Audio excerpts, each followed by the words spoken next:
এলাকারবাসীর উদ্দেশ্যে বলতেছি, আজকে আপনারা ঘুমাতে পারবেন না, কারণ আমরা সারা রাত বক্স বাজাবো।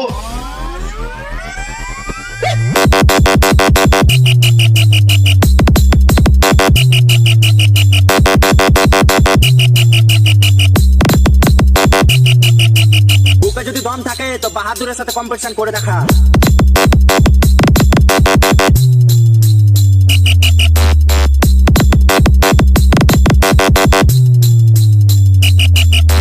বাহাদুর মিক্সিং। গাড়ের দম আছে তো চলে আয় সালা, দেখছি তারপর।